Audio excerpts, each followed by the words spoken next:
তাহলে কোন কথার দ্বারা ইমান চলে যায়, কোন কাজের দ্বারা ইমান চলে যায়, এটা তো আমি মনে করি সাধারণ মুসলমান জানে না। সাধারণ মুসলমানের জানা নাই কোন কথার দ্বারা ইমান চলে যায়, কোন কাজের দ্বারা ইমান চলে যায়। তাই আপনারা যদি চিরস্থায়ী জাহান্নামের শাস্তি থেকে বাঁচতে চান, তাহলে ওই সব কথার থেকে বিরত থাকতে হবে, ওই সব কাজকর্ম থেকে বিরত থাকতে হবে যেগুলির দ্বারা ইমান ধ্বংস হয়ে যায়। এইরকম যদি মনোভাব থাকে, তাহলে আলেমগঞ্জ যখন বলবেন অমুক কথার দ্বারা ইমান থাকে না, এমন কথা জীবনে আর কোনোদিন বলবেন না। আলেমগঞ্জ যদি বলেন অমুক কাজের দ্বারা ইমান থাকে না, এই কাজ আর জীবনে করবেন না, এতে বোঝা গেল আপনার অন্তরে আল্লাহর শাস্তির ভয় আছে। অবশ্যই যোগ্য আলেমের ওয়াজের দ্বারা আপনার হেদায়েত হবে। আজকাল আমাদের সমাজে এমন বহু কথা মুসলমান নামদারিরা বলে থাকে, যেসব কথা বললে ইমান আর থাকে না। এমন বহু কাজ করে থাকেন যেই কাজ করলে আর ইমান থাকে না। যেমন প্রসঙ্গক্রমে বলা যায়, এই যে কিছু বাউল আছে, বাউলরা যে কতগুলি গান গায়, এগুলি কুফুরি গান। আপনারা যারা শুনতে যান বাউলদের গান, আপনারা মনে করেন এরাও তো কোরআনের কথা কয়। কোরআনের কথা কয় না, কোরআনকে উপহাস করার জন্য কোরআনের নাম ধারণ করে। কোরআন প্রচার করার জন্য বাউলরা গান কয় না, কোরআনকে হাসির পাত্র, তামাশার পাত্র বানাবার জন্য কোরআনের নামটা উচ্চারণ করে। একদিন শুনি এক বাউল বলতেছে, বানাইয়া মানুষ যেমনি নাচাও তেমনি নাচে, পুতুলের কি দোষ। দেখেন তো আপনারা বুঝেন কিনা অর্থ। বাউল গানে বলতেছে, বানাইয়া মানুষ যেমনি নাচাও তেমনি নাচে, পুতুলের কি দোষ। আল্লাহ মানুষকে পুতুলের মতো বানাইছেন, বানাইয়া আল্লাহ যা করায় বন্দায় তাই করে, কাজেই বন্দার কোনো দোষ নাই। দোষ হইল যে করায় তার, যে করায়। তাহলে মানুষ বানাইল কে? মানুষে কাজ করায় কে? তাইলে দোষ আল্লাহর। দেখেন গানের মধ্যে বন্দারে নির্দোষ সাব্যস্ত করিয়া আল্লাহরে সরাসরি দোষী সাব্যস্ত করে দিল। এবার নিজের ইমানকে জিজ্ঞাসা করে বলেন, এমন গান যারা গায়, এমন গান যারা শুনে, এমন গানের যারা প্রতিবাদ না করে, নীরব সমর্থন দেয়, এদেরও ইমান থাকে? ইমান থাকে না। যদি তওবা না করে মরো, বেঈমান অবস্থায় মরণ হবে, পরকালে চিরস্থায়ী জাহান্নামের শাস্তি ভোগ করতে হবে।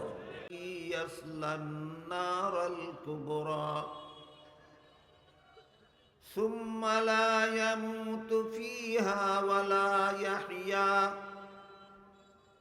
قد أفلح من تزكى وذكر اسم ربه فصلى بل تؤثرون الحياة الدنيا والآخرة خير وأبقى إن هذا لفي الصحف الأولى صحف إبراهيم وموسى بارك الله لنا ولكم في القرآن العظيم ونفعنا وإياكم بالآيات والذكر الحكيم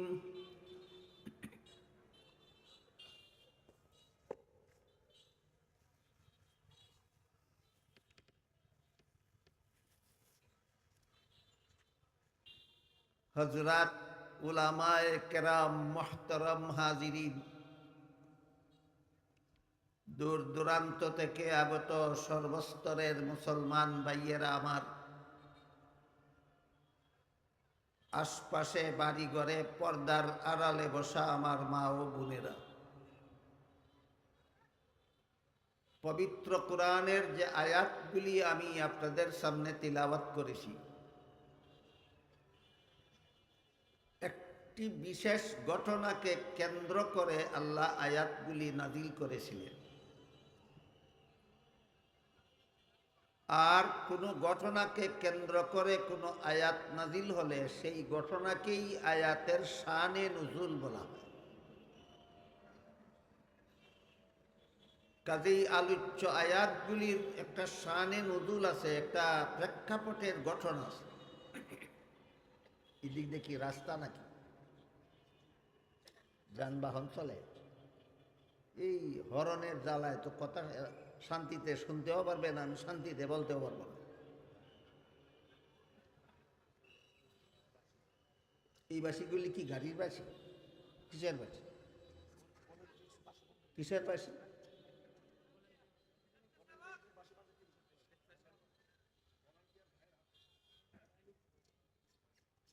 ভলান্টিয়ার ভাইয়েরা আমরা অযথা বাসি না বাজাই, মানুষদেরকে হাতের ইশারায় রাস্তা করে দিয়ে আমরা ইনশাল্লাহ।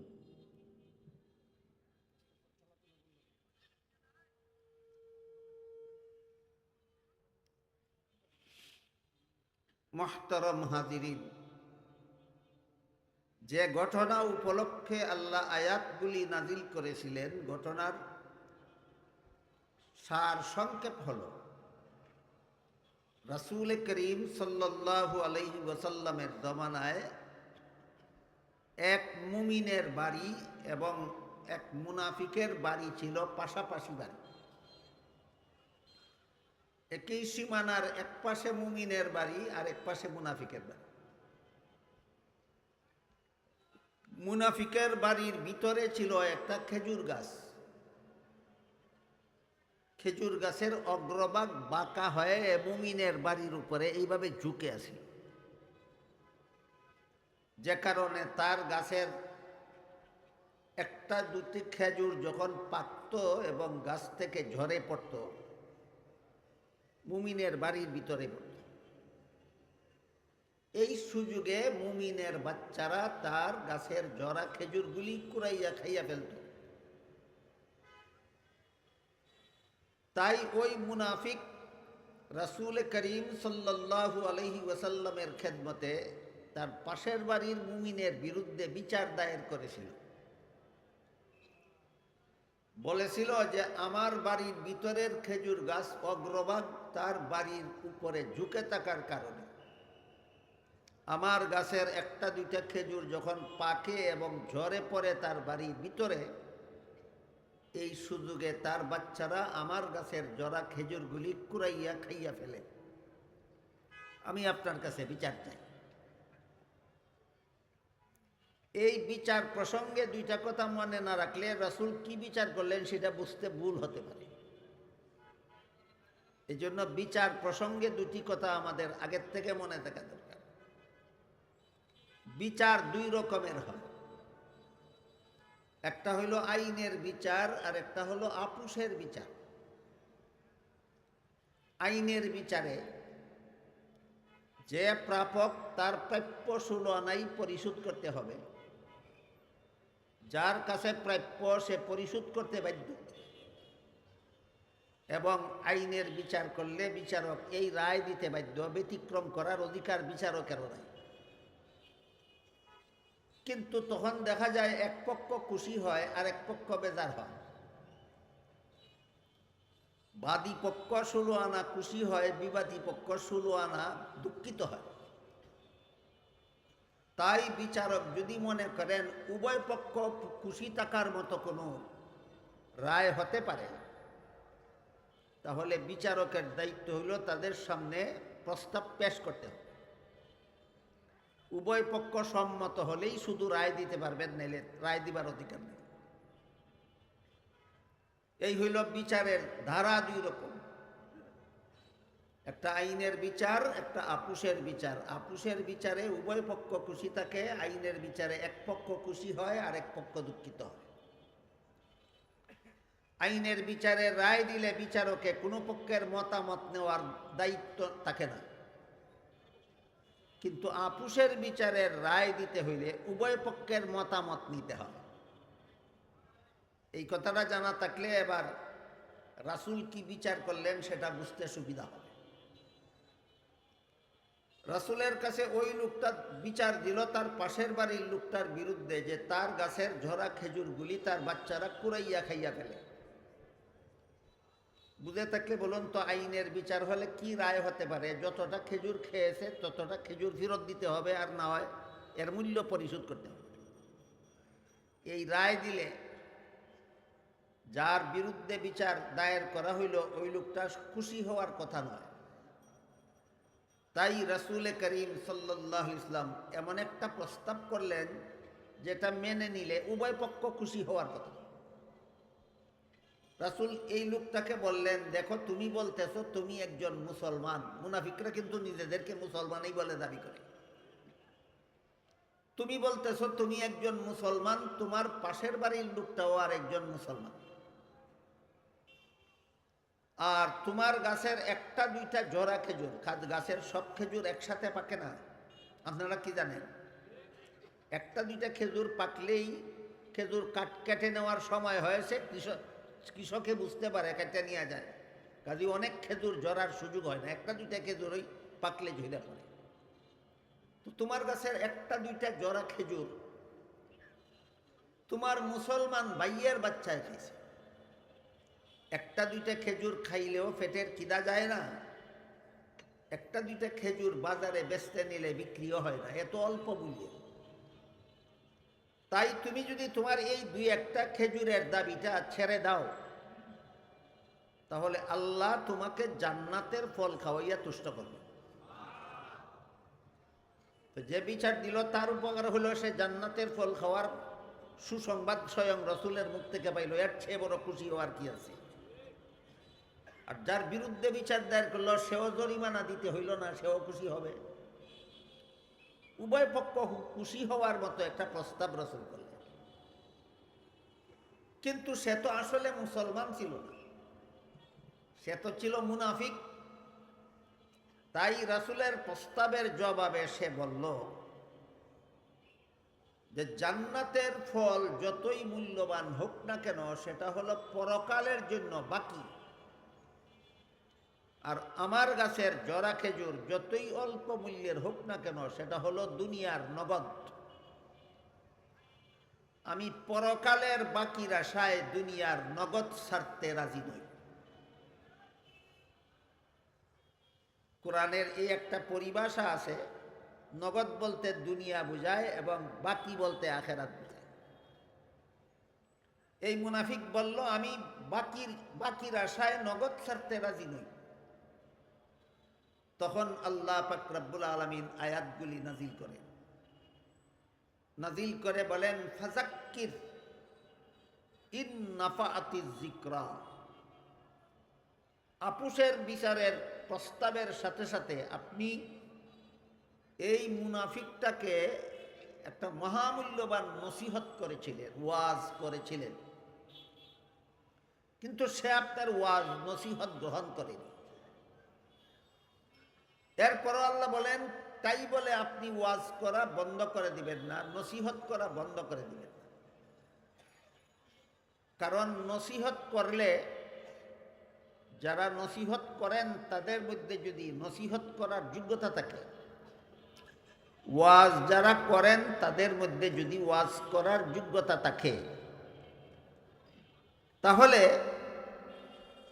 শ্রোতা যারা, তাদের মধ্যে একদল শ্রোতার উপকার হবে আর এক দলের উপকার হবে না।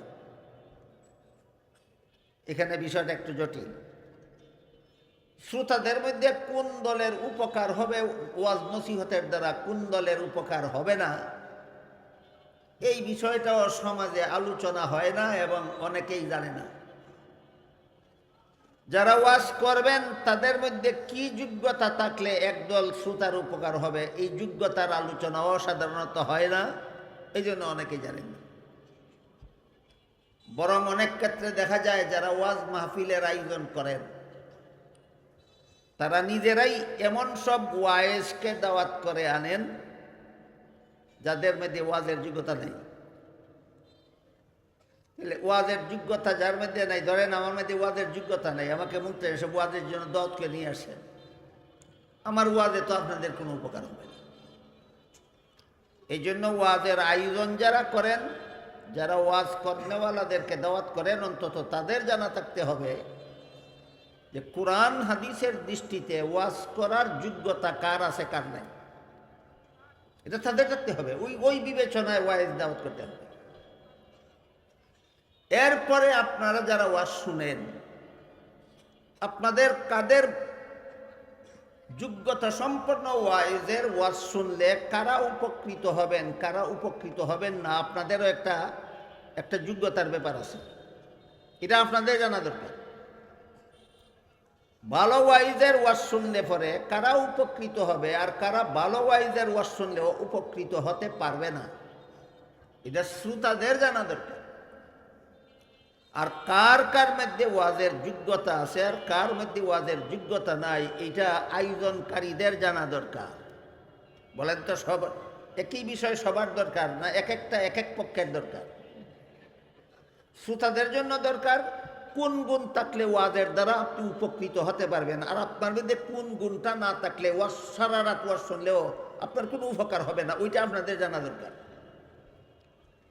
আর যারা ওয়াজের আয়োজন করবেন তাদের জানা দরকার ওয়াজ করার যোগ্যতা কি কি।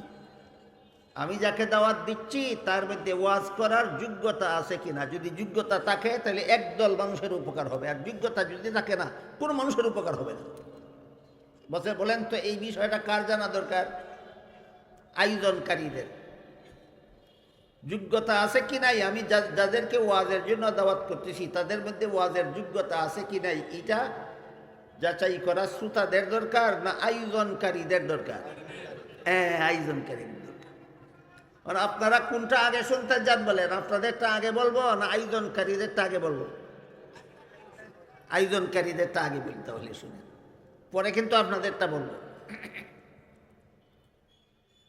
আল্লাহ পাক রব্বুল আলামিন মর্মে মানুষকে আল্লাহর পথে দাওয়াত দেওয়ার যোগ্যতা কাদের আছে কাদের নাই এই মর্মে বলেন, ইত্তাবিউ মাল্লা ইয়াসআলুকুম আজরাও ওয়া হুম মুহতাদুন। এর মর্ম হলো তোমরা ওই সমস্ত ওয়াজ করনেওয়ালাদের অনুসরণ করো, অনুকরণ করো যারা অন্যদেরকে যে ওয়াজ করে সেই ওয়াজ নিজে আগে আমল করে। অন্যদেরকে যে ওয়াজ করবে এই ওয়াজ আগে নিজে আমল করবে। আমি যদি নিজে ঠিক মতো নামাজ পড়ি না, আপনাদেরকে নামাজের ওয়াজ করি, আমার ওয়াজের দ্বারা বিন্দু মাত্র কোনো উপকার আপনাদের হবে না। আমি যদি আমার বিবিকে পর্দায় রাখি না আর আপনাদের বিবিকে পর্দায় রাখার ওয়াজ করি, এই ওয়াজে আপনার বিন্দু মাত্র উপকার হবে না। আপনারা ভাববেন এটা একটা ফর্মালিটি মাত্র, বক্তব্যের মঞ্চে উঠলে বিবি পর্দায় রাখো বলতেই হয়, আসলে বাস্তবে কিছু নয়। আপনি যদি আমাকে দাওয়াত করার জন্য আমার বাড়িতে গিয়ে দেখেন আমার বিবি বেপর্দা, এরপরে আমি যদি এখানে এসে আপনাদেরকে বলি আপনাদের বিবিকে পর্দায় রাখবেন, মনে মনে ভাববেনটা কি, হুজুরের নিজের বিবি বেপর্দা আমাকে বলে বিবি পর্দায় রাখার জন্য। এগুলি মনে হয় একটা ফর্মালিটি রক্ষা করার জন্য বলতে হয়, আসলে বাস্তবে কিছু নেই। ওয়াজের কোনো মূল্য থাকে না শ্রোতার কাছে। এই জন্য যে বক্তারা নিজে আমল করে না এমন বিষয় অপরকে ওয়াজ করে, এর মধ্যে ওয়াজ করার যোগ্যতা নাই, তার ওয়াজের দ্বারা কোনো মানুষের হেদায়েত হবে না। এইগুলো একটা আগে নিজে যে হেদায়েতের দাওয়াত দিবেন শ্রোতাদেরকে, সেই হেদায়েত আগে নিজে গ্রহণ করতে হবে। 2 নম্বর যোগ্যতা হলো আল্লাহ বলেন লা ইয়াসআলুকুম আজরান, ওয়াজের বিনিময়ে তোমাদের কাছে টাকা পয়সার চুক্তি করেন না। যদি বলেন আপনাদের মাহফিলে যাব আমাকে 1 লাখ টাকা দিতে হবে, আমি 40 মিনিট বয়ান করব, এমন বক্তারও তো অভাব নেই আজকে। এদেরকে কেউ কেউ যুক্তিবাদীও বলে, আমি চুক্তিবাদী বলি। আমার জানা মতে আমাদের দেশের মানুষ একদিক দিয়ে এক দৃষ্টিকোণ থেকে অনেক ধর্মভীরু। কেমন ধর্মভীরু? একজন আলেমকে যদি ওয়াজের জন্য দাওয়াত করে আনে, তাহলে নিজেরা যা না খায়, নিজের বিবি বাচ্চারে পর্যন্ত যা না খাওয়ায় তাও খাওয়াবার চেষ্টা করে। এবং অনেক শ্রমিকরা, মজদুররা পরিশ্রম করে যে পয়সা উপার্জন করে বিবি বাচ্চাকে খাওয়াবার জন্য, ওইটার থেকে কর্তন করে ওয়াজের চান্দা দেয়। অনেক গরিবদের মেহনতের পয়সা এই ওয়াজের চান্দা দেওয়া হয়। এখানে যদি আমি বায়না ধরি যে আপনার এখানে আমি 40 মিনিট ওয়াজ করব, আমাকে 1 লক্ষ টাকা দিতে হবে, কেন এত টাকা দিয়ে আমি করবোটা কি? তাহলে কি আমি আপনাদের হেদায়েতের উদ্দেশ্যেই ওয়াজ করতে আসলাম না পকেট গরম করার উদ্দেশ্যে? এই পকেট গরমকারী চুক্তিবাদী বক্তাদের ওয়াজের দ্বারা মানুষের হেদায়েত হয় না। আল্লামা মুফতি শফি রহমতুল্লাহি আলাইহি তফসিরে মারিফুল কোরআনের 2 জায়গায় 2টা কথা লিখেছেন। এক জায়গায় লিখেছেন যে বক্তা নিজে আমল করে না, ওই আমলের কথা অন্য লোককে বলে, এই বক্তার ওয়াজের দ্বারা মানুষের হেদায়েত হবে না। আরেক জায়গায় লিখেছেন যেই বক্তারা টাকার বিনিময়ে, ওয়াজের বিনিময়ে টাকার চুক্তি করে, এদের ওয়াজের দ্বারা মানুষের হেদায়েত হবে না। এক মজার ঘটনা দেখেছিলাম। এক জায়গায় বক্তাকে দাওয়াত করা হয়েছিল অনেক দিন আগে, 1 লক্ষ টাকা 1 ঘন্টার জন্য দাওয়াত চুক্তি করে দাওয়াত করা হয়েছিল। কর্তৃপক্ষের 1 লক্ষ টাকা কালেকশন করতে বহুত কষ্ট করতে হয়েছে। বক্তা আসার পরে তিনি কর্তৃপক্ষ আয়োজনকারী বক্তাকে বলতেছিলেন, হুজুর বেনামাজিদের বিরুদ্ধে কিছু বলবেন না, ওদের কাছ থেকেও চাঁদা নিছি, নাইলে আপনার 1 লাখ টাকা পুরা করা যাবে না। বেপরদা মহিলার বিরুদ্ধে কিছু বলবেন না, এদের কাছ থেকেও চাঁদা নিয়েছি, এদের বিরুদ্ধে বললে ওদের চাঁদা ফেরত নেবে, আপনার চুক্তি টাকা দিতে পারবো না। সুদখোরের বিরুদ্ধে কিছু বলবেন না, ওদের কাছ থেকেও চাঁদা নিয়েছি। ঘুষখোরদের বিরুদ্ধে কিছু বলবেন না, ওদের কাছ থেকেও টাকা নিয়েছি। অসৎ ব্যবসায়ীদের বিরুদ্ধে কিছু বলবেন না, ওদের কাছ থেকেও চাঁদা নিয়েছি, তা না হইলে আপনার 1 লাখ টাকা আমি দিতে পারবো না। না বেনামাজির বিরুদ্ধে বলতে পারে, না বেরোজার বিরুদ্ধে বলতে পারে, না বেপরদার বিরুদ্ধে বলতে পারে, না সুদের বিরুদ্ধে বলতে পারে, না ঘুষের বিরুদ্ধে বলতে পারে। এটা হইয়া যায় পাওয়ারলেস বক্তা। বক্তার নিজেরই ইমানের পাওয়ার নাই, বাধ্য হইয়া তাকে এমন ওয়াজ করতে হয় যেই ওয়াজ কারো গায়ে না লাগায়। হয়তো 27 আসমানের উপর দেওয়া যায়, না ওই 7 জমিনের নিচে দেওয়া যায়। এই কারণে মুফাসসিরিনে কেরাম পরিষ্কারভাবে তাফসীরের কিতাবে লিখেছেন, 2 দল বক্তার ওয়াজে মানুষের হেদায়েত হয় না। এক দল যারা অন্যকে ওয়াজ করে, নিজে এই ওয়াজ আমল করে না। আরেক দল যারা ওয়াজের বিনিময়ে মানুষের সাথে টাকা পয়সার চুক্তি করে। চুক্তি একটা হলো যাতায়াত খরচ। আমি এখানে আপনাদের এখানে সিলেট থেকে এসেছি, আসা যাওয়ায় আমার হয়তো 5,000 টাকা খরচ হতেই পারে। আর একটা হলো নাস্তা খরচ। আসতে যাইতে 2 বেলায় আমি যদি 250 টাকা করেও নাস্তা খাই তো 500 টাকা যাইতেই পারে। আর একটা হলো আমার সংসারের ক্ষতি। আমি যদি এখানে না এসে সারাদিন, আমারও একটা কাপড়ের দোকান আছে, আপনাদেরকে বলি, আমার নিজের। আমার একটা কাপড়ের দোকান আছে। আমি আপনাদের পয়সায় সংসার চালাবার আশায় আসি না। আমি আমার দোকানের আয়ের দ্বারা যেন আমার সংসার চলে, আমি সেই ব্যবস্থা করে রেখেছি। কাজেই আমি যদি আপনাদের এখানে আসার কারণে আমার 24 ঘন্টা দোকানটা বন্ধ থাকলে, 24 ঘন্টা দোকানটা খোলা থাকলে হয়তো আমার আরও 5,000 টাকা ইনকাম হইত। আমার লস হইল 5,000, যাতায়াত খরচ গেল 5,000, 10,000, আর নাস্তা পানি খাইতে গেল আরও 500। বেশির থেকে বেশি 10,500 টাকা খরচ হইল আমার এখানে আপনাদের আসা যাওয়া করতে। আমি তো দেখেছি এর থেকে অনেক বেশি মানুষে হাদিয়াই দেয়। সিলেট থেকে আসলাম, আবার সিলেট ফিরে গেলাম, আমার দোকানের লস হইল 5,000, গাড়ি খরচ গেল 5,000, 10,000, নাস্তা পানি খাইলাম 500 টাকা, 10,500 টাকা, এই পর্যন্ত যা আমার। এটা আমি আপনাদের কাছ থেকে চাইয়া নিতে পারি যে তোমার এখানে আসার কারণে আমার তেল ফুরা গেছে 5,000 টাকা, তোমাদের এখানে আসার কারণে আমার দোকানের লস হয়েছে 5,000 টাকা, আমার লস দিয়ে দাও, এটা চাইয়া নিতে পারি। এছাড়া আপনার কাছে আমার চাওয়ার আছে এটা কি? অথচ দেখা যায় দোকানও লাগে না, কিছুই লাগে না, লক্ষ লক্ষ কোটি কোটি টাকার সম্পদ আছে আজকাল অনেক বক্তার বাড়িতে। এরপরও তারা লক্ষ লক্ষ টাকার চুক্তি ছাড়া ওয়াজে যেতে রাজি নয়। এমনকি ওয়াজ কর্তৃপক্ষের সাথে এই চুক্তির টাকা নিয়ে ঝগড়া জাতীয় হয়। দেখেন নাই আপনারা? চুক্তির টাকা নিয়ে ঝগড়া হয়। আচ্ছা বলুন তো, ইমাম সাহেব যদি মসজিদের মুসল্লিদের সাথে বেতনের টাকা নিয়ে ঝগড়া করে, তাহলে এই মুসল্লি এবং ইমামের কতটুকু আন্তরিকতা থাকবে? মুসল্লি ইমাম সাহেবের প্রতি কতটুকু ভালোবাসা ঠিক থাকবে? আর ইমাম সাহেবের মুসল্লিদের প্রতি কি পরিমাণ ভালোবাসা ঠিক থাকবে? বেতনের টাকা নিয়ে যদি ঝগড়া হয়, তোমার সংসার চলার মতো বেতন না দিলে তুমি অন্যখানে চলে যাও, মুসল্লির সাথে ঝগড়া করতে যাবে কেন? আমি আপনাদের এখানে এসেছি, আপনাদের সাথে আমার একটা মহব্বতের সম্পর্ক। আপনারা আমার একজন আলেম মনে করে, একজন দিনদার মনে করে এনেছেন, সাংঘাতিক মহব্বত করে এনেছেন।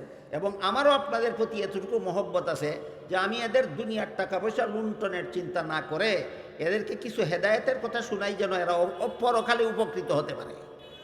বলেন, উভয় পক্ষের মধ্যে একটা সদ্ভাব আছে কিনা? উভয় পক্ষের মধ্যে একটা সদ্ভাব আছে, একটা আন্তরিকতা আছে। আপনার সাথে যদি আমার টাকা পয়সার লেনদেন নিয়ে ঝগড়া হইয়া যায়, সেই আন্তরিকতাটা কি থাকবে না নষ্ট হয়ে যাবে? এতটুকু বোঝার যোগ্যতা পর্যন্ত যে সব বক্তার নাই, এদের মধ্যে ওয়াজ করার যোগ্যতা নাই। এবার আয়াত বোঝার চেষ্টা করি। আল্লাহ বলেন, ফাযাক্কির, হে রাসূল করিম সাল্লাল্লাহু আলাইহি ওয়াসাল্লাম, আপনি ওয়াজ করতে থাকুন। ফাযাক্কির, আপনি ওয়াজ করতে থাকুন। ইন নাফাআতিজ যিকরা, ইন নাফাআতিজ যিকরার শাব্দিক অর্থ একরকম, মর্ম ভিন্ন রকম। তাই আমি অর্থ বলে মর্ম বললে একটু সময় লম্বা হয়ে যাবে, মর্মটাই বলে দিই। এর মর্ম হলো নিশ্চয়ই ওয়াজে উপকার হবে। আপনি ওয়াজ করতে থাকুন, নিশ্চয়ই ওয়াজে উপকার হবে, কিন্তু সর্বলোকের নয়। এক দলের উপকার হবে, এক দলের উপকার হবে না। আমি আগেই বলেছিলাম, যারা ওয়াজ করবেন তাদের মধ্যে দুইটা যোগ্যতা থাকা দরকার, যারা ওয়াজ শুনবেন তাদের মধ্যে একটা যোগ্যতা থাকা দরকার। ওয়াজ করনেওয়ালার দুই যোগ্যতা যদি থাকে আর ওয়াজ শুননেওয়ালার মধ্যে একটা যোগ্যতা যদি থাকে, এই ওয়াজে হেদায়েত হবেই হবে। এই ওয়াজে হেদায়েত হবেই হবে। আমি আপনাদের মতামত নিয়ে আগে আমাদের কথাটা বলেছি। কটা যোগ্যতার দরকার ওয়াজ করনেওয়ালার? দুইটা। একটা হলো অন্যকে হেদায়েত, যেই হেদায়েতের কথা বলবেন সেই হেদায়েতের পথে আগে নিজে চলবেন। অন্যকে যে হেদায়েতের কথা বলবেন আগে নিজে সেই হেদায়েতের পথে চলবেন। নিজে সুদের কারবারের সাথে জড়িত, নিজে ঘুষের কারবারের সাথে জড়িত, নিজে মিথ্যার সাথে জড়িত, জালিয়াতির সাথে জড়িত, চক্রান্তের সাথে জড়িত, নিজের দুর্নীতির সাথে জড়িত। আর আমি মঞ্চে বসে আপনাদেরকে এই সমস্ত জালিয়াতি, দুর্নীতি, চক্রান্ত, সুদঘুষের বিরুদ্ধে একটা বক্তৃতা দিয়া দিলাম। তাফসীরের কিতাবে পরিষ্কার লেখা আছে, তোমার ওয়াজে মানুষের হেদায়েত হবে না। তো একটা শর্ত হইল, একটা যোগ্যতা হইল ওয়াইজের, যে অন্যকে যেই হেদায়েত করবেন সেই হেদায়েত আগে নিজে গ্রহণ করতে হবে। 2 নম্বর যোগ্যতা হলো ওয়াজের বিনিময়ে টাকার চুক্তি করতে পারবেন না। ওয়াজের বিনিময়ে টাকার চুক্তি করতে পারবেন না। তাফসীরের কিতাবে লেখা আছে, যারা ওয়াজ করে টাকার চুক্তি করে এদের ওয়াজে মানুষের হেদায়েত হবে না। আমাদের কথাটা বললাম, এবার আপনাদেরটা বলবো। আপনাদেরটা উল্লেখ করে আল্লাহ বলেন, সায়াযাক্কারু মান ইয়াখশা, যাদের অন্তরে আল্লাহর ভয় আছে তারা এই 2 যোগ্যতা সম্পন্ন ওয়াইজের ওয়াজ শুনলে অবশ্যই উপকৃত হবে। যাদের অন্তরে আল্লাহর ভয় আছে, তাহলে আল্লাহর ভয় অন্তরে নিয়ে ওয়াজ শুনতে বসতে হবে। আমি হয়তো অনেক কাজ জানি না, কোন কাজের দ্বারা আল্লাহ শাস্তি দেবেন আমার জানা নাই, কোন কাজের দ্বারা আল্লাহ খুশি হবেন আমার জানা নাই, কোন কাজের দ্বারা আল্লাহ বেজার হবেন আমার জানা নাই, কোন কাজে আমার ঈমান থাকবে আমি সঠিকভাবে জানি না, কোন কাজে কোন কথায় আমার ঈমান চলে যাবে আমি সঠিকভাবে জানি না। আমি একজন হক্কানি আলেমদের মুখে শুনে, এগুলি শুনলে পরে, জানলে পরে তার মুখ থেকে আমি যা শুনি অবশ্যই আমি তা আমল করব, পালন করব। এই নিয়তে যারা বসে তাদের অন্তরে আল্লাহর ভয় আছে। এরা আল্লাহর শাস্তির কথা শুনলেই, যেই কাজ করলে আল্লাহ শাস্তি দিবেন সেই কাজ থেকে বিরত হয়ে যায়। আল্লাহ তাদেরকে হেদায়েত দান করে দেন। তাহলে আমরা ওয়াজ শুনতে হবে কি উদ্দেশ্যে? যে আমি আল্লাহকে সন্তুষ্ট করার পথে জীবনযাপন করতে চাই। কিন্তু কিভাবে জীবনযাপন করলে আল্লাহ সন্তুষ্ট হবেন আমার জানা নাই। আমি আলেমদের কাছ থেকে জানতে এসেছি আমার জীবনের কোন কাজে আল্লাহ সন্তুষ্ট, কোন কথায় আল্লাহ সন্তুষ্ট, এগুলি জানতে এসেছি। জানার পরে আমি আল্লাহর সন্তুষ্টির পথেই জীবনযাপন করব। আল্লাহর অসন্তুষ্টির কার্যকলাপ, কথাবার্তা আমি বলবো না, করব না। এই মনে মনে এই প্রতিজ্ঞা নিয়ে যদি বসেন, ওয়াজে নিশ্চয়ই আপনার উপকার হবে। এজন্য আল্লাহ বলেন, ফাযাক্কির ইন নাফাআতিজ যিকরা, আপনি ওয়াজ করতে থাকুন, অবশ্যই ওয়াজে উপকার হবে কার? অন্তরে আল্লাহর শাস্তির ভয় আছে যার। একটা উদাহরণ দিলে আশা করি সহজে বুঝতে পারবেন। আজকাল আমাদের সমাজে অহরহ কুফুরি কথাও মানুষে কয়, কুফুরি কাজও করে, অথচ জানে না এটা কুফুরি কথা, অথচ জানে না এটা কুফুরি কাজ। কুফুরি কাজ করার পরে, কুফুরি কথা বলার পরে যদি তওবা করে না, তাহলে ইমানদার অবস্থায় মরণ হয় না, বেঈমান অবস্থায় মরণ হয়। বেঈমান অবস্থায় মরণ হলে চিরস্থায়ী জাহান্নামের শাস্তি ভোগ করতে হবে। বিষয়গুলি কি আপনাদের আমাদের বোঝাতে হবে না? আমার বিশ্বাস আপনাদের অন্তরে আল্লাহর এতটুকু ভয় আছে যে যেই কাজ করলে ঈমান থাকে না, যেই কথা বললে ঈমান থাকে না। আমরা যদি এই কথার ব্যাপারে আপনাদেরকে সতর্ক করে দেই, জীবনে কোনোদিন এমন কথা শুনতে যাবেন না, এমন কথা সমর্থন করবেন না, এই বিশ্বাস আপনাদের প্রতি আমার আছে।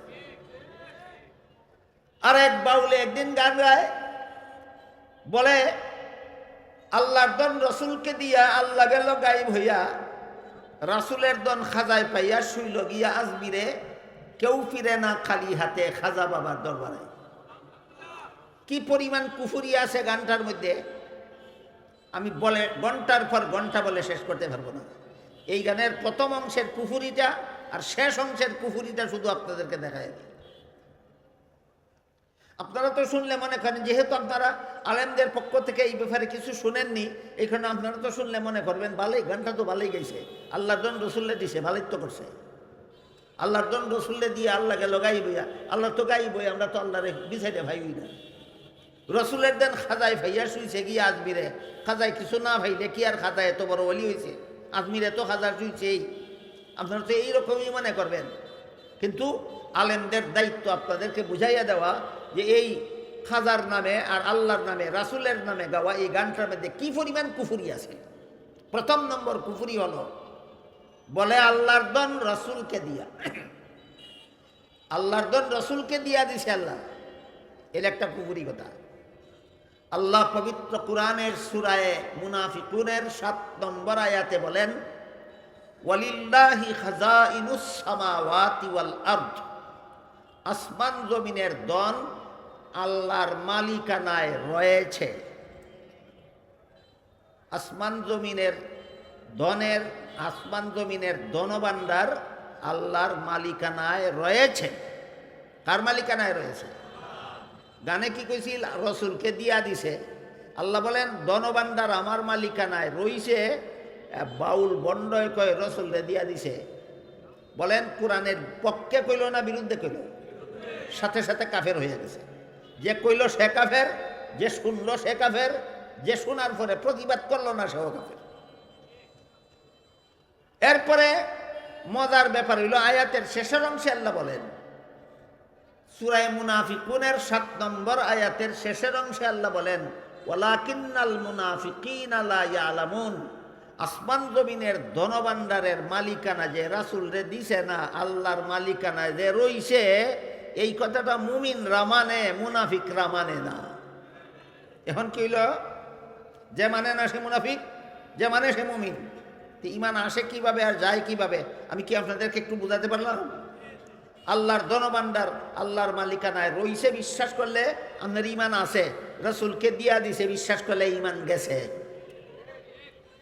ঈমান রইছে কিভাবে, গেছে কিভাবে, এইটাই যদি বুঝাইলাম না, তো আর বাকি ওয়াজের দরকারটা কি? মুতাইন হুজুর আমার একটু অনুরোধ করেছিলেন শিরিক সম্পর্কে কিছু কথা আপনাদেরকে বলার। এটার নাম ওই শিরিক। যেই কাজ আল্লাহ ছাড়া আর কেউ পারে না, এই কাজ আল্লাহ ছাড়া কেউ পারে বিশ্বাস করার নাম ওই শিরিক। যেই কাজ আল্লাহ ছাড়া কেউ করতে পারে না, এই কাজ অন্য কেউ করতে পারে বিশ্বাস করার নাম ওই শিরিক। যেই এলেম আল্লাহ ছাড়া আর কেউ রাখে না, এমন এলেম অন্য কারো আছে বলে বিশ্বাস করার নাম ওই শিরিক। যেই ক্ষমতা আল্লাহ ছাড়া আর কারো নাই, সেই ক্ষমতা আর কারো আছে বিশ্বাস করার নাম ওই শিরিক। গেল গানের প্রথম অংশের কুফুরি। এবার গানের শেষের অংশের কুফুরিটার কথা বলি। আর মধ্যখানে অনেকগুলি কুফুরি আছে। এই গানের শেষের অংশে কয়, কেউ ফিরে না খালি হাতে খাজা বাবার দরবারে। খাজা মঈনুদ্দিন চিশতি রহমতুল্লাহি আলাইহির মাজার হইল ইন্ডিয়ার আজমিরে। ওইখানে গিয়া খাজা মঈনুদ্দিন চিশতি রহমতুল্লাহ আলাইহির মাজারে গিয়া খাজার কাছে যে যা কিছু চায় তারে সব কিছু দেওয়ার ক্ষমতা রাখে বাবায়। বলেন তো, যে যা কিছু চায় সব কিছু দেওয়ার ক্ষমতা কার? একমাত্র আল্লাহ। কার? একমাত্র। বলেন, একমাত্র আল্লাহ। কিন্তু হের গানে কয় যে যা কিছু চায় সব কিছু দেওয়ার ক্ষমতা আছে খাজা বাবার। খাজা বাবারে আল্লাহর সাথে শরীকদার সাব্যস্ত করলো কিনা? খাজা বাবারে আল্লাহর সাথে শরীকদার সাব্যস্ত করলো। এই গান যে গাইব সে কাফির হইব, যে শূন্য নীরব থাকবো সে কাফির হইব, যে এই শোনার পরে বুঝার পরে প্রতিবাদ করবে না সেও কাফির। আপনাদের প্রতি আমার এতটুকু অন্তরে বিশ্বাস আছে যে এইসব বিষয়ে আমরা আপনাদেরকে বুঝাইলে অবশ্যই জাহান্নামের শাস্তির ভয়ে আপনারা না বুঝে ওই দিকে গিয়া থাকলেও ফিরে আসবেন বলে আমার আশা আছে। তাহলে প্রমাণ হলো আপনারা জাহান্নাম থেকে বাঁচার পথ চিনার জন্যই ওয়াজ শুনতে বসেছেন, হেদায়েতের পথ অবলম্বন করার জন্যই ওয়াজ শুনতে বসেছেন। আর এক বাউল, এর নাম নাকি আবুল বাউল নাকি আবুল তাবুল, আবুল, আমি ভালো করে তার নামটা উচ্চারণ করতে পারি না। আবুল আবুল আবুল বাউল ফাউল না আবুল তাবুল? আবুল সরকার, আবুল সরকার। হে কি কয় জানেন? এখন আল্লাহর আগের কথায় পরের কথা মিল নাই।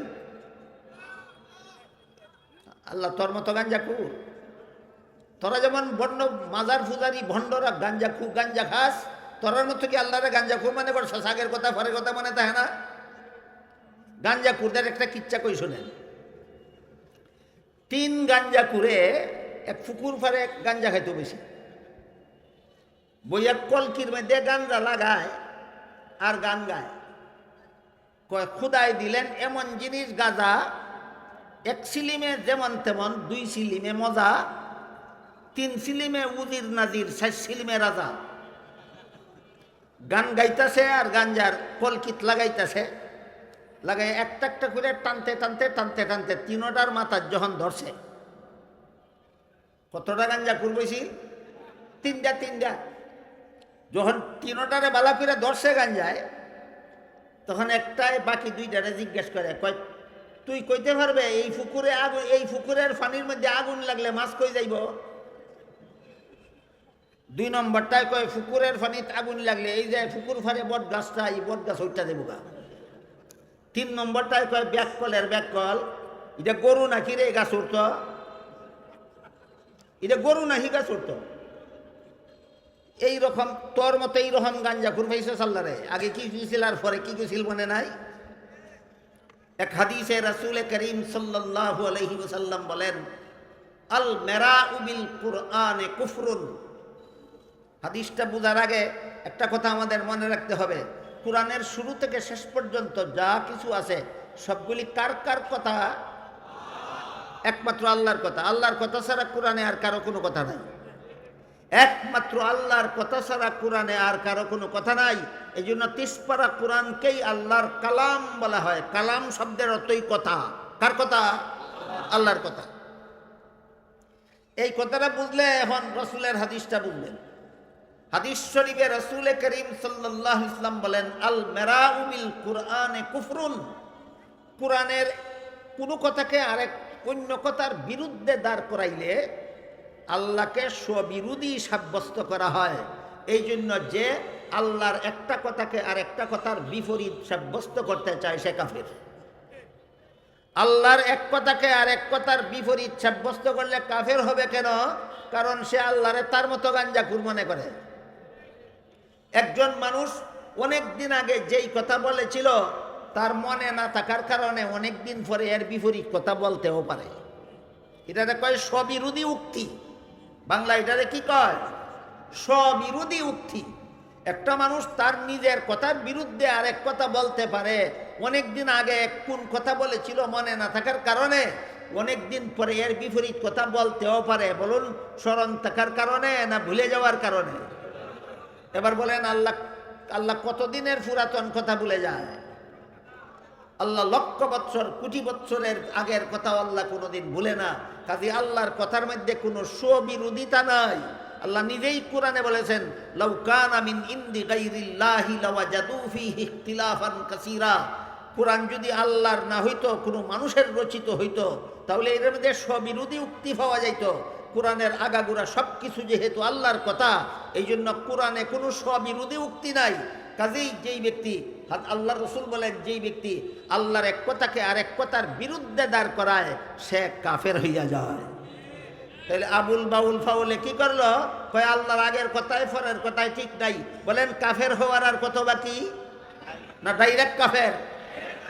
এই সমস্ত ফাউলদের কথা যারা শুনে তারাও কাফের, যারা শোনার পরে প্রতিবাদ না করে কাফের, এমনকি এদের পক্ষে যারা উকালতি করে তারাও কাফের। এই সমস্ত বাউল গানের নামে, বাউল শিল্পের নামে যে কুফুরি বন্যা সমাজে বইছে, এই বন্যা সম্পর্কে সর্বস্তরের মুসলমানের সচেতন হওয়া দরকার, শুধুমাত্র নিজেদের ঈমান হেফাজতের জন্য। গেল মুতামিম সাহেব দামাত বারাকাতুহু আমাকে অনুরোধ করেছিলেন শিরিক সম্পর্কে কিছু কথা বলতে, এই জন্য আপনাদেরকে একটু আভাস দিলাম।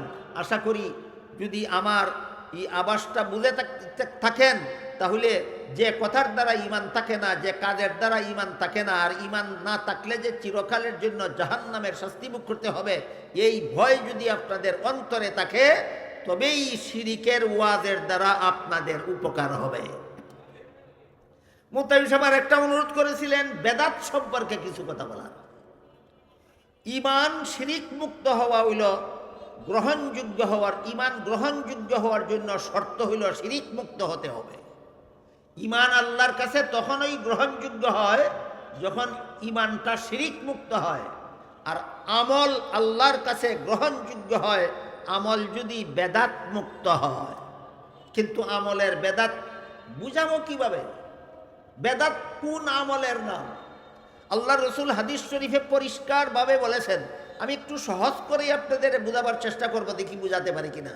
রসুল করিম সাল্লাল্লাহু আলাইহি ওয়াসাল্লাম হাদিস শরীফে বলেন,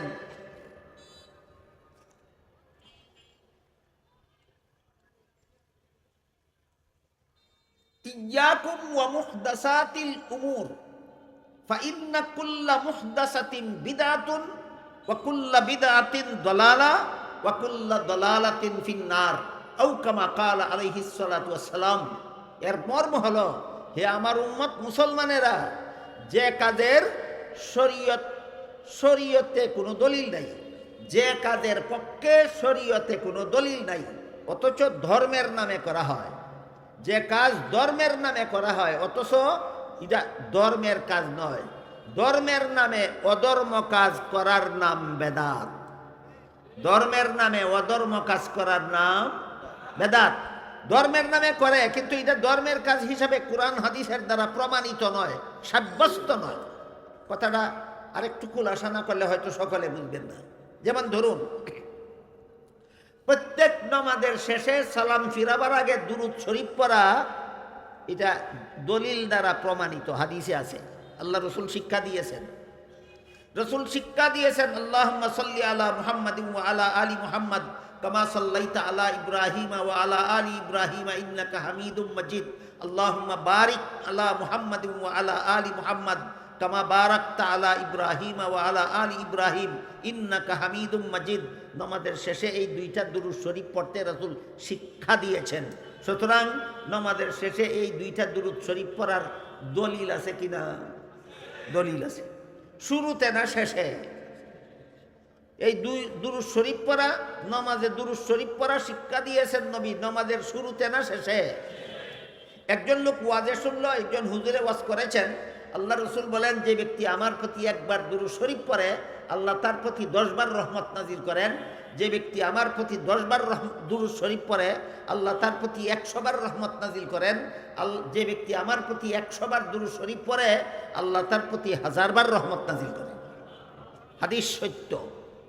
কিন্তু হাদিসটা শুনে যদি একজন মনে মনে ভাবে, এত বড় ফজিলতের দুরূদ শুধুমাত্র নামাজের শেষে পড়ব কেন, শুরুতে একবার পড়ে নিলাম।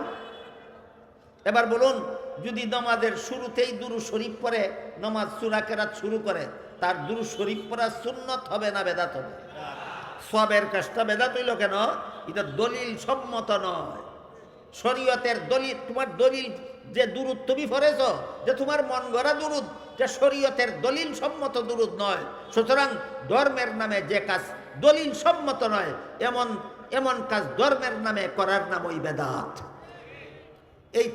এই উদাহরণটা বুঝে থাকলে আরেকটা উদাহরণ বোঝা আরো সহজ হয়ে যাবে। আজান শেষ করার পর দুরূদ শরীফ পড়া নবী শিক্ষা দিয়েছেন। আজান শুরু করার আগে দুরূদ শরীফ পড়া নবী শিক্ষা দেননি। সুতরাং আজান শেষ করার পরে দুরূদ পড়লে হবে সুন্নত, আজান শুরু করার আগে দুরূদ পড়লে হবে বেদাত। আমার কথা বুঝে থাকলে এবার বলুন, আজান শেষ করার পরের দুরূদ সুন্নত কেন? নবী শিক্ষা দিছেন। আজান শুরু করার আগে দুরূদ পড়লে বেদাত হবে কেন? নবী শিক্ষা দিছেন না। পরের দুরুদের দলিল আছে, আগের দুরুদের দলিল নাই। দলিলবিহীন ধর্মীয় কাজের নাম বেদাত। দলিলবিহীন ধর্মীয় কাজের নাম বেদাত। ঠিক তেমনি ভাবে রাসূল করিম সাল্লাল্লাহু আলাইহি ওয়াসাল্লাম নিজের জন্ম দিবসে, নবীর জন্ম দিবসটা ছিল সোমবার, নবীর জন্ম দিবস ছিল সোমবার। নবী নিজের জন্ম দিবসে আল্লাহর শুকরিয়া আদায় করেছেন একটা নেক আমলের দ্বারা, সেটা হইল রোজা রাখা। এক হাদিসে উল্লেখ আছে রাসূল করিম সাল্লাল্লাহু আলাইহি ওয়াসাল্লাম প্রতি সোমবারে রোজা রাখতেন। সাহাবায়ে কেরাম জিজ্ঞাসা করলেন, আপনি প্রত্যেক সোমবারে রোজা রাখেন কেন? রাসূল করিম সাল্লাল্লাহু আলাইহি ওয়াসাল্লাম বলেন, দুই কারণে আমি প্রতি সোমবারে নফল রোজা রাখি। রোজাটা নফল, ফরজ নয়। দুই কারণে আমি প্রতি সোমবারে নফল রোজা রাখি। এক কারণ হলো, সর্বপ্রথম আমার কাছে যেদিন কোরআন নাজিল হয়েছিল সেই দিনটা ছিল সোমবার। দুই নম্বর কারণ হলো, আমি যেদিন জন্মগ্রহণ করেছিলাম সেই দিনটা ছিল সোমবার। তাহলে রসুল নিজের জন্ম দিবসে কি আমল করতেন? নফল রোজা রাখতেন। রসুল নিজের জন্ম দিবসে কি আমল করতেন? নফল রোজা রাখতেন। এখন যদি আপনি 12ই রবিউল আউয়াল ঈদে মিলাদুন নবী পালন করেন, রসুল রাখতেন রোজা, আপনি করেন ঈদ। বুঝাতে পারলাম না? রসুল নিজের জন্ম উপলক্ষে কি করতেন? আপনি করলেন ঈদ। রসুলেরটা করলেন না বিপরীতটা করলেন? এইটাই বেদাত, এটাই বেদাত। এই কথাগুলি না জানার কারণে, না বোঝার কারণে আজকাল কিছু আলেম এমন পাওয়া যায় যারা বলে রসুলের জন্ম দিবসে নাকি, রসুলের জন্মের দিন নাকি পিপিলিকার দল জশ্নে জুলুসে ঈদে মিলাদুন নবী পালন করেছে। ধিক্কার তোর কাসিমি উপাধিতে। কাসিমি উপাধিদারি মৌলবী এমন আছে সারা বাংলাদেশে, যার ওয়াজ শোনার জন্য মানুষ পাগল পারা হয়ে থাকে। এমন একটা মস্তানি গাঞ্জাখুরি কথা বলে ফেলেছে যে রসুলের জন্মের দিন পিপিলিকারাও জশ্নে জুলুসে ঈদে মিলাদুন নবী পালন করেছে, অথচ